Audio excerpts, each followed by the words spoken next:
The lock clicked open under my trembling fingers, the cafeteria's silence mocking my empty stomach like a bad joke from a stand-up comic in a dive bar. I slipped inside, heart pounding like a bass drop at a secret underground rave, only to freeze when I saw him, leaning against the stainless steel counter, his silhouette sharp against the sliver of moonlight sneaking through the blinds, eyes gleaming with that mix of mischief and melancholy that hits you right in the gut. "Looking for scraps, thief?" he drawled, his voice low and laced with something electric, like the hum of a neon sign flickering to life in a rain-soaked alley. I should have bolted. Every instinct from 3 years of scraping by in this godforsaken town screamed at me to grab what I could and ghost. But there he was, Ethan freaking Hargrove, the golden boy of Lincoln High, captain of the debate team and the guy whose smile could disarm a room full of skeptics faster than a TED Talk on vulnerability. We were worlds apart, me, Jax Rivera, the foster kid with a rap sheet shorter than my patience but long enough to keep me off college radars. Him, the son of a state senator with a future brighter than the Vegas Strip. And yet, here we both were, trespassing in the same shadowed kingdom of vending machines and mystery meat trays at 2 a.m. on a Tuesday. He didn't call the cops, didn't even reach for his phone. Instead, he pushed off the counter with that lazy grace of his, like he owned the night, and sauntered over, hands shoved deep in the pockets of his hoodie. The air smelled like stale pizza and industrial cleaner, but up close he carried something warmer. Faint cologne, maybe cedar and citrus, the kind that lingers like a promise. "You know, most people knock," he said, tilting his head, a smirk playing at the corners of his mouth. His eyes, hazel flecked with gold, locked onto mine, and damn if it didn't feel like he'd just peeled back every layer I'd wrapped around myself since Mom bailed when I was 12. I swallowed hard, my backpack slung low like a shield. "Most people aren't starving." It came out sharper than I meant, edged with the bitterness I'd been marinating in since the group home cut my meal stipend again. Ethan didn't flinch.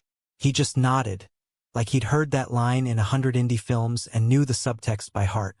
"All right, thief, what's the plan? Hit the fridge for yogurt cups? Or are we going full heist on the walk-in freezer?" He jerked his thumb toward the massive door at the back, the one with the employees-only sign peeling at the edges. I blinked, caught off guard. Was this a setup? Some rich kid prank to go viral on TikTok? But his stance was loose, shoulders relaxed, and there was no malice in his gaze. Just curiosity. The kind that makes you wonder if you've been invisible your whole life until now. We ended up raiding the pantry together, a ridiculous duo in the dim glow of my phone flashlight. He handed me a sleeve of crackers while he pocketed a couple of apples, narrating the whole thing like it was a heist movie. "See, the key is misdirection. While you're eyeing the chips, bam, protein bars in the bag." His laugh was soft, genuine, the kind that bubbles up from somewhere deep, and it hit me like a rogue wave. When was the last time I'd laughed? Not since the last foster placement, when my brother sold my sneakers for weed money and blamed it on me. By the time we'd scarfed down half our haul on the floor, backs against the cool tile, the conversation had veered into dangerous territory. "Why are you here, Ethan?" Debate club doesn't strike me as a midnight munchies crowd. I wiped crumbs from my jeans, avoiding his eyes. He paused, apple halfway to his mouth, and for a second, the mask slipped. His jaw tightened just a fraction, but I saw it, the crack in the perfect facade. "Dad's in DC again. House feels like a museum. Empty echoes and all that." He shrugged, but it was forced, like shrugging off a too-tight jacket. Figured the cafeteria ghosts might keep better company. There it was, that raw edge. Senator Hargrove's kid, poster boy for the American dream. But I knew the script. Absent parents, pressure cooker expectations, the whole suburban tragedy wrapped in picket fences and PDA fundraisers. Lincoln High was a microcosm of it all. Cliques like fault lines, jocks versus nerds, and us outliers orbiting the edges, wondering if we'd ever land. I didn't push. Instead, I told him about the group home, the rotating carousel of faces that never stuck, the way hunger gnaws at you not just in your belly but in your chest, like it's eating your hope alive. He listened, really listened, his knee brushing mine in the cramped space, sending a jolt up my spine that had nothing to do with the cold floor. When I finished, he reached out, tentative, and squeezed my shoulder. His hand was warm, calloused from guitar strings. I knew because I'd seen him strumming in the quad during lunch, lost in some folk tune that sounded like it was written for rainy Portland nights. "You're not invisible, Jax. Not to me." His words hung there, simple but seismic, shifting the ground beneath us. In that moment, with the cafeteria's hum as our soundtrack, I felt seen. Really seen. And as we slipped out into the pre-dawn chill, trading numbers like contraband, I couldn't shake the feeling that this midnight raid had cracked open something bigger than a vending machine. A door to a world where thieves and golden boys could rewrite the rules. But life in Elmwood, Ohio, doesn't do plot twists without a price. By morning, the school buzzed with whispers about a break-in, and I caught Ethan's eye across the crowded hallway, his nod a secret semaphore. Little did I know, the real heist was just beginning. The next few weeks blurred into a fever dream of stolen moments and sidelong glances, the kind that make high school feel less like a prison sentence and more like a covert operation. Ethan and I texted nonstop, late-night rants about Kafka for his lit class, memes about foster system fails for mine, and playlists swapped like mixtapes from a bygone era. "This one's for the thief in you," he'd send, linking to some indie track about running from shadows, and I'd fire back with Springsteen, because nothing says blue-collar heartbreak like Thunder Road blasting from a cracked phone speaker. We met up in the cafeteria's blind spots during lunch, tucked behind the serving line where the steam from the dishwashers masked our voices. He'd sneak me extras from his tray, slices of pizza folded like origami, cookies smuggled in his sleeve, and I'd pretend it was no big deal, even as gratitude twisted in my throat like a knot I couldn't untie. "You're gonna get us both expelled," I'd mutter, but my grin gave me away. Being around him was like stepping into sunlight after months in a basement. Everything sharpened, colors popped, and for the first time, I could breathe without the weight of tomorrow crushing my ribs. It wasn't just the food.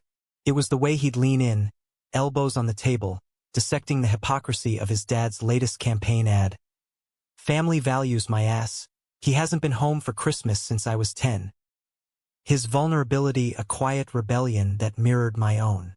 We'd talk about everything and nothing. The meteor shower we'd catch from the football bleachers, the way Elmwood's Rust Belt factories loomed like forgotten gods on the skyline, the dreams we buried under survival mode. He wanted to study poli-sci at Oberlin, dismantle the system from the inside. I confessed my pipe dream of road tripping across the Midwest in a beat-up Chevy, chasing sunsets and second chances. One afternoon, as rain lashed the windows like it was auditioning for a noir flick, he grabbed my hand under the table. Just like that, no preamble, his fingers threading through mine with a sureness that stole my breath. The world narrowed to that point of contact, warm, steady, electric. "I've been thinking," he said, voice barely above the patter of drops. "About us, about this." His thumb traced a slow circle on my knuckle, and I swear, my heart did a full somersault. The word hung there, heavy with possibility, laced with the fear that comes when you've got nothing left to lose but everything to gain. I pulled back, not because I didn't want it, God, I did, but because the hallway loomed beyond the door, a gauntlet of judgmental stares and whispered slurs. Lincoln High wasn't exactly a rainbow flag haven. Last year, they'd expelled a kid for a Sharpie heart on his locker that read, "Love is love." "Ethan, your dad's the guy pushing those traditional marriage bills. You sure you want to torch that bridge?" My voice cracked, the cynicism I'd armored myself with slipping. He held my gaze unflinching. "Screw the bridge. Some things are worth the burn." And then he kissed me, quick, fierce, tasting like cherry chapstick and defiance. Right there in the steam-hazed corner. It was over in seconds, but it rewired me. Turned the cafeteria's fluorescent buzz into a symphony. We laughed afterward, breathless, like we'd just pulled off the heist of the century. But shadows creep in with the light. I started noticing the side eyes in the halls, the way Ethan's best friend, Marcus, would linger too long at our table, his jock-bro grin not quite reaching his eyes. Marcus was the quarterback, all-American poster child, with a laugh that boomed like thunder and a homophobic streak hidden behind just joking barbs. "Hargrove, you slumming it with the charity case?" he'd quip, clapping Ethan on the back too hard, and Ethan would brush it off with a laugh, but I'd see the tension in his jaw, the way his hand would fist under the table. One night, after a debate meet where Ethan crushed it with a speech on income inequality that had the judges on their feet, we snuck back to the cafeteria, our spot, our sanctuary. The moon hung low over the parking lot, silvering the dumpsters like they were props in a coming-of-age script. We spread out a blanket, stolen from the drama club's prop room, and feasted on contraband ho-hos, trading stories until the words ran dry. That's when he told me about his mom, how she'd left when he was 6, chasing a modeling gig in LA that turned into ghosting, leaving him with a dad who equated affection with election wins. I don't want to be him, Jax. Cold, calculated. I want real. His head rested on my shoulder, breath warm against my neck, and I wrapped an arm around him, feeling the rise and fall of his ribs like a metronome to my pulse. In that cocoon of quiet, with the distant hum of I-70 traffic as our lullaby, I let myself believe. Believe in us. In a future where foster kids and senators' sons could build something unbreakable. The betrayal came softly at first, like fog rolling in off Lake Erie. A missed text here, a hurried goodbye there. Ethan started pulling away. Blame it on midterms or family stuff. But I knew the script. Pressure from Daddy Dearest, maybe, or the weight of expectations finally snapping the line. I confronted him in the quad, rain soaking us both, my hoodie clinging like second skin. What's the play here, Ethan? You in or out? His face crumpled, rain mingling with something that looked suspiciously like tears. It's not that simple. Marcus, he saw us, told me to fix it before it ruins everything. The words landed like punches. Marcus, the enforcer of the status quo, wielding loyalty like a weapon. Ethan's eyes pleaded, but I saw the fracture. The boy who kissed me in defiance now cracking under the same system he'd sworn to fight. I walked away that night, the cafeteria lights blurring in the downpour, my heart a bruised fist. Little did I know, the real storm was brewing, one that would drag us both under before it broke. The fallout hit like a Midwest twister, sudden, savage, leaving nothing but splintered wood and regret in its wake. School became a minefield. Ethan's absence at our lunch spot a glaring void.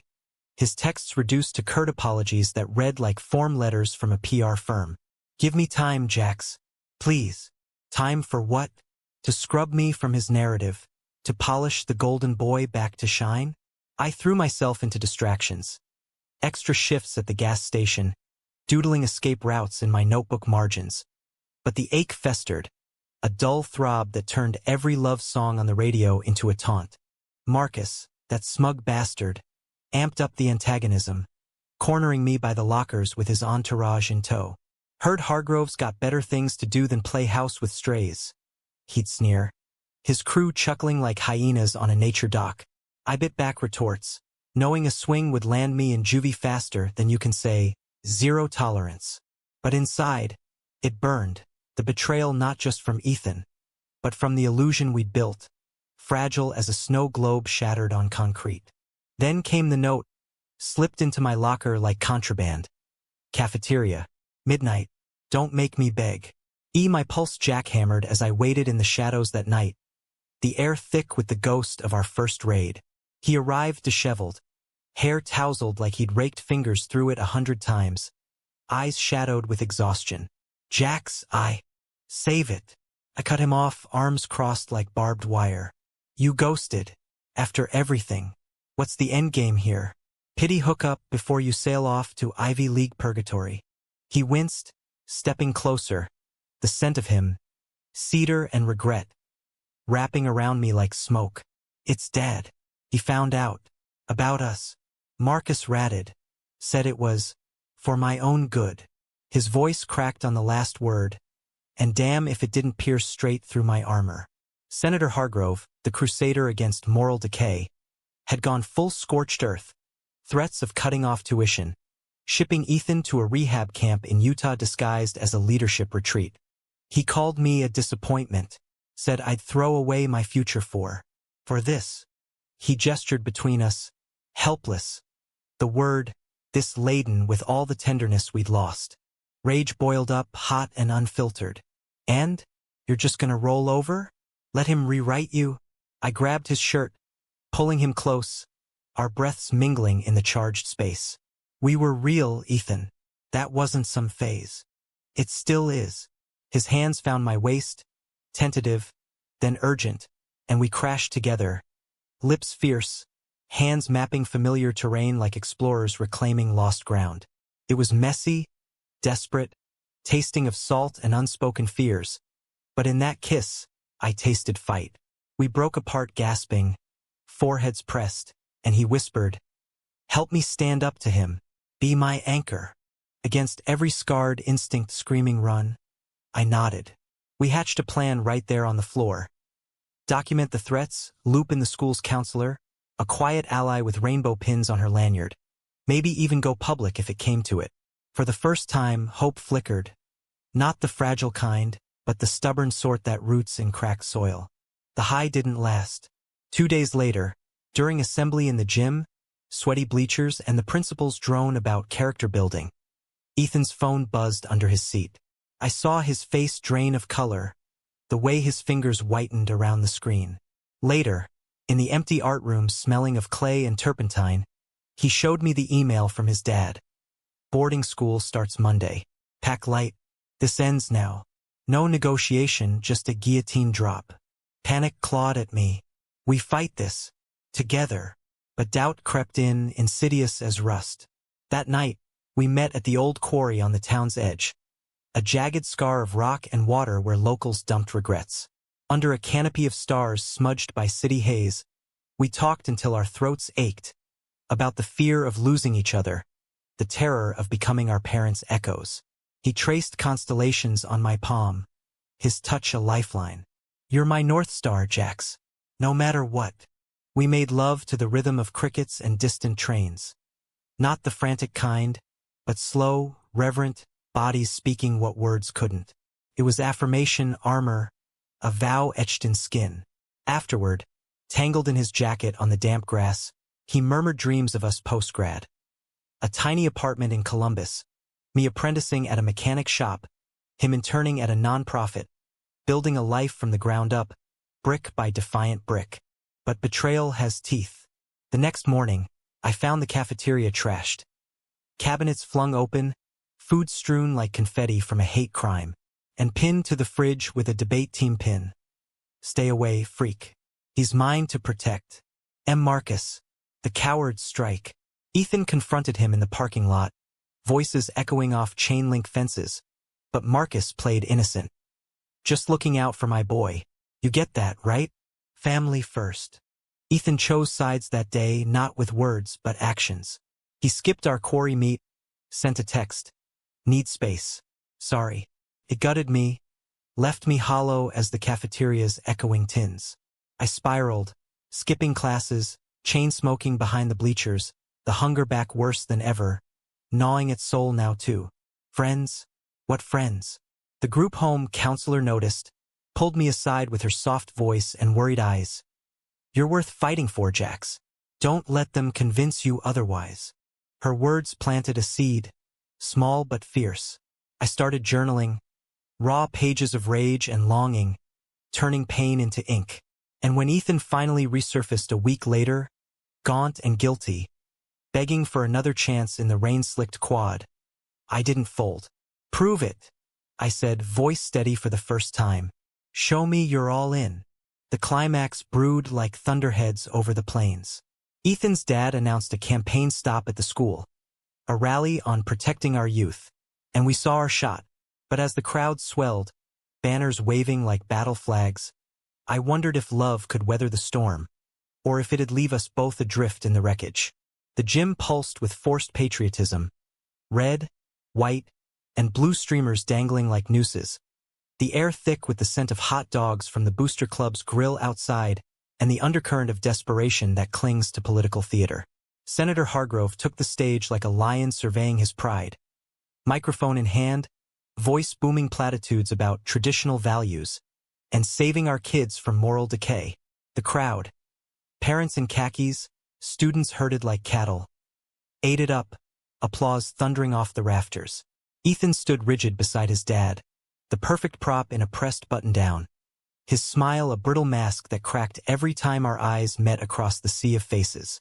I'd positioned myself in the back row, heart hammering against my ribs like it was trying to escape. This was our Hail Mary. Ethan had slipped me a USB drive that morning, loaded with emails, voicemails, irrefutable proof of his father's coercion. The threats veiled as tough love. The plan was simple. During Q&A, Ethan would hijack the mic, expose the hypocrisy, force the reckoning. I'd be his backup, ready to stand if he faltered, because that's what anchors do. They hold fast when the waves hit. But doubt was a venomous whisper. Marcus lurked stage left, arms crossed, his glare a laser sight trained on me. He'd upped the ante since the cafeteria sabotage. Anonymous tips to the principal about my delinquent tendencies.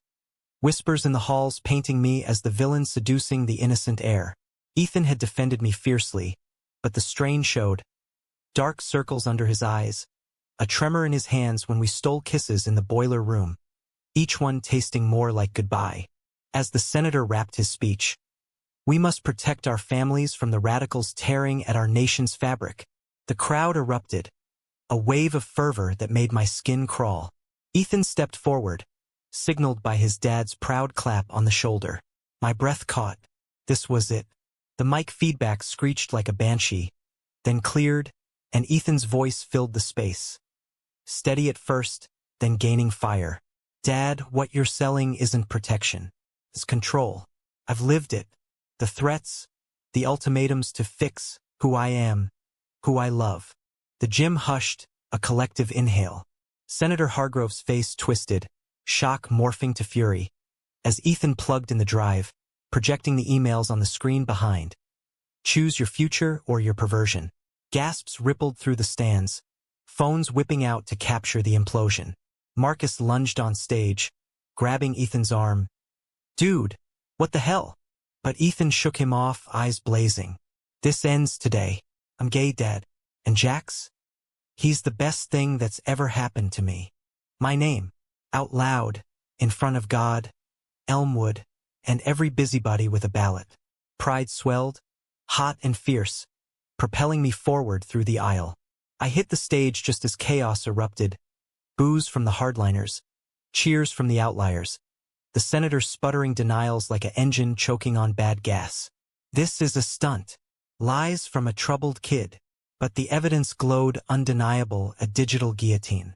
Marcus turned on me then, pure venom. "You put him up to this, you little shit." He swung wild, fist grazing my jaw in a glancing blow that split my lip. Blood bloomed coppery on my tongue, but I didn't back down.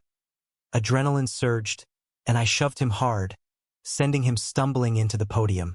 Security swarmed, the rally dissolving into pandemonium.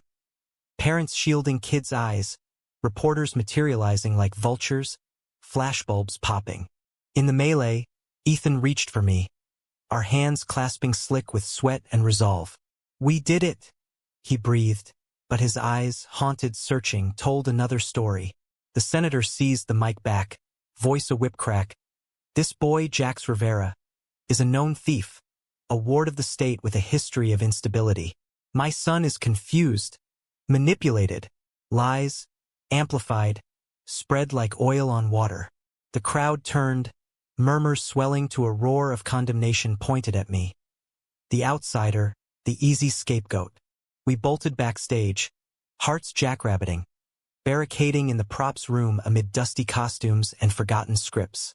Ethan paced, fists clenched. I thought truth would win." His voice broke, and he slid down the wall, head in hands. I knelt beside him, wiping blood from my chin, the sting a minor note to the symphony of hurt. "It will, but truth's messy. Fight's dirty." We talked through the night. Cops called off by the senator's pull, counselors intervening with statements, the USB copied to every news outlet within 50 miles. But the betrayal cut deepest from within. Ethan's phone lit up with texts from old friends ghosting him, his dad issuing an ultimatum via voicemail. "Disownment papers on your bed. Choose." Marcus, exposed as the snitch, slunk away with a final glare, but his damage lingered, the fracture in our circle, the isolation closing in. By dawn, as sirens wailed faintly outside, Ethan looked at me with eyes stripped bare. "I choose you. Us." The words were a lifeline, but the cost loomed. Expulsion hearings, foster system reprisals, a town divided. I pulled him close, our foreheads touching, breaths sinking in the dim light. Then we rebuild. From the ruins. The media storm hit like a freight train.